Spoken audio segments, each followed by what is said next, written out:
Hello everyone, welcome to my channel. Genoa City didn't just wake up on Tuesday, February 17, 2026. It staggered. The fallout from Billy Abbott and Philly's Summers' brazen corporate takeover had detonated like a bomb across the Newman dynasty, and the shockwaves were still rippling through every corner of town. No one felt untouched, no one felt safe, and no one felt calm. At Crimson Lights, the air felt heavier than usual. Chelsea Lawson sat across from Sharon Newman, cradling her coffee cup but barely tasting it.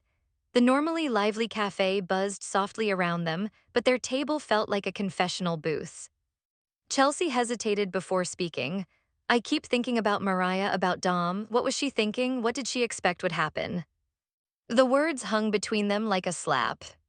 Sharon stiffened immediately. There it was, the judgment. The question everyone was too polite to ask out loud. What she was thinking, Sharon replied carefully, wasn't rational, she wasn't herself. Chelsea instantly realized she'd crossed a line. I didn't mean it like that, I know what it's like to spiral, to lose control. Sharon's expression softened, but only slightly. You do, and that's why I hoped you'd understand. Chelsea nodded, retreating. She knew better than anyone what it meant to not be in your right mind, to hurt people you love, to wake up and barely recognize yourself. Sharon sighed, her fingers tracing the rim of her mug. Ian Ward's manipulation, it leaves scars. Mariah was already vulnerable, he knew exactly how to push her. Chelsea studied Sharon carefully. How are you holding up? The question cracked something in Sharon's composure. There's a lightness that used to be there, she admitted quietly. It's gone, I don't know if I'll ever get it back. Chelsea understood that tone. It was the sound of someone who had survived too much. The conversation drifted, as it inevitably did these days, toward Connor, toward business, toward the ever-collapsing Newman empire. How's Nick handling all of this? Chelsea asked. Sharon exhaled. I don't know all the details, but I know he's feeling it, the pressure, the humiliation. And anger. That part didn't need to be said aloud. Across town at the Newman ranch, tension wasn't simmering, it was boiling. Kane Ashby stormed into the living room, where Victor and Nikki sat like royalty presiding over a war council. Victor didn't even stand. Well, he drawled, voice thick with disdain, if it isn't the man who let Billy Abbott and Philly's Summers strip him of his company. Nikki's expression was tight, though less mocking than her husband's. Still, there was no sympathy in her gaze. Kane blinked in shock. Billy was involved. Victor's silence was confirmation enough. Kane ran a hand through his hair, panic rising. Victor, please, let Lily and the twins go, this isn't their fight. Victor leaned forward, eyes like ice. If you want your family back, you will take back your company from Phillies. Kane's composure shattered. I don't even know how to do that. This is insane. You wouldn't hurt Lily, you wouldn't hurt Neil's daughter, your grandchildren. Victor's voice exploded across the room. You will either give me what I want, or you will never see Lily and those children again. The threat wasn't subtle, it wasn't symbolic, it was brutal and direct. Kane looked to Nikki, desperation in his eyes. You're okay with this? Nikki's hesitation was brief, but it was there. Victor. Enough, Victor snapped. Kane realized he was getting nowhere. He turned and stormed out, fury and terror colliding inside him. As soon as the door shut, Nikki wrung her hands. This has gone too far. Victor stood slowly, towering in the room. I am not going to sit back and wait for Kane Ashby to grow a spine. Billy and Phyllis think they've won. His eyes darkened. I am going to become their worst nightmares. At the Genoa City Athletic Club, Sally Spectra spotted Adam Newman sitting alone. As she approached cautiously, I need you to know something, she began. I had nothing to do with what Billy and Phyllis did. Adam looked up, studying her. But you're still with him. Her throat tightened. Not exactly, we're not in a good place. When she explained that Billy had folded Newman Media into Abbott Communications and handed her control, Adam's jaw dropped. He did what? She nodded miserably. Adam leaned back, stunned. Phyllis just screwed over 4 generations of Newmans.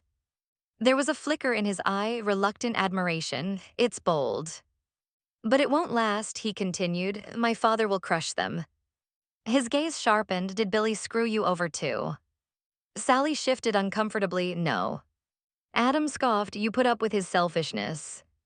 She shot back immediately. You are the last person who gets to comment on how I let men treat me. That stung. Still, Adam's voice softened slightly. I don't want you caught in the crossfire. Everything and everyone attached to Billy will be fair game. The warning was clear. Meanwhile, at Billy's house, rage was packing the floor. Billy replayed his argument with Sally over and over in his mind, each version more painful than the last. Then Nick Newman walked in without knockings. I didn't need an invitation, Nick announced. You messed with my family. Billy smirked, still limping around, I see.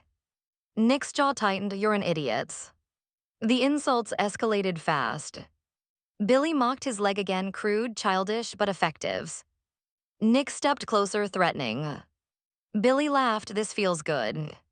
Nick sneered, you always lose, Billy, you get emotional. Billy's grin was feral, show yourself out, peg leg. Nick pointed at him, this will be the biggest fall you've ever taken. As Nick turned to leave, Sally appeared. Nick's voice cut through the tension, cut him loose. And just like that, the cracks widened. The house felt smaller after Nick left. Billy turned to Sally, searching her face for reassurance. Adam warned you off me too, didn't he? As she nodded slowly. You're not buying their garbage, are you? Billy pressed. We're a powerhouse, you and me. Sally's eyes shimmered. I'm here to pack my things. The words landed like a gunshot. Billy blinked, what? It's over, we're done. He rushed toward her, don't do this, don't let them win. You did this, she said through tears, you chose power over us. I love you. Her voice cracked, I love you too, Billy. Hope flickered in his eyes. But I'm not enough for you, she whispered, and I can't keep proving that. The knife twisted deeper. I'm really sorry I couldn't be that for you. She walked out of the room and out of his life. Back at the ranch, Adam updated Victor and Nikki about Newman Media. Victor's face darkened further with every detail. Nikki looked physically shaken, Catherine's legacy. Adam didn't say it aloud, but they all knew this spiral hadn't happened in a vacuum. Victor's voice thundered again. I do not lose. His fist struck the desk. I will crush them, all of them. At Crimson Lights, Chelsea stepped away to take Connor's call. Nick sat at the table with Sharon, his body tense, jaw tight. When Sharon gently confronted him about his outburst earlier, he exhaled shakily. I'm sorry, I snapped. She gave him a searching look before stepping away to make tea. Nick's hand slipped into his pocket. He pulled out his pill bottle. Empty. A wave of frustration washed over him. Then slowly, he reached into his other pocket. The small plastic baggie appeared in his palm. Fentanyl. His breathing slowed as he stared at it. All the anger, all the humiliation, the betrayal, the pain in his leg, the collapse of his family's empire, the rage at Philly's. The temptation pulsed. For one quiet, dangerous moment, the world narrowed to that tiny bag in his hand. And the choice. The Newman dynasty was crumbling. Billy was alone. Sally was walking away. Victor was declaring war. And Nick Newman stood at the edge of something far darker than corporate revenge. The storm wasn't coming. It was already here.